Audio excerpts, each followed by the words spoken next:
no place else to go but back to my other abusive household, which was my parents' house again. So this is interesting. You know, it had gotten out that my stepfather at the time, because he raised me. So I just want to clear that up, that he raised me. So I have his name. He raised me as his child. So I went back home.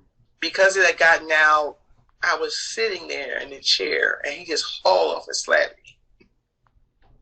Wow. It was shocking.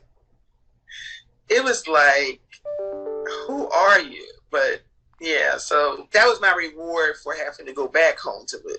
I stayed temporarily. It was only going to be temporary because I can only take so much of that abuse and verbal abuse. I ended up with someone else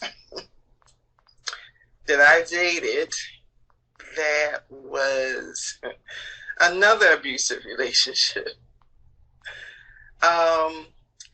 We lived together in an apartment, and I thought it would be good because it would be affordable because I had my one child, he had his child.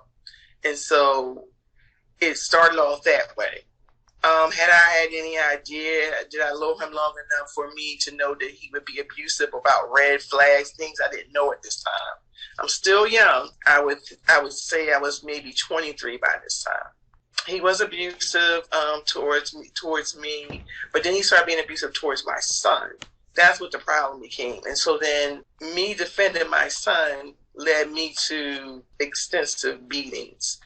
I remember one time I had a wedding to be in. I had 2 weddings to be in. And I was like, I can't let him beat me in my face. So I laid on the floor so he could kick me and stomp on me.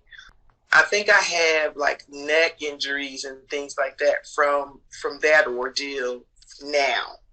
So he ended up doing that. I called back home again for my mom. She said, well, you know, things happen and try to work it out. And so I decided that if he beat me one more time, that I was going to leave.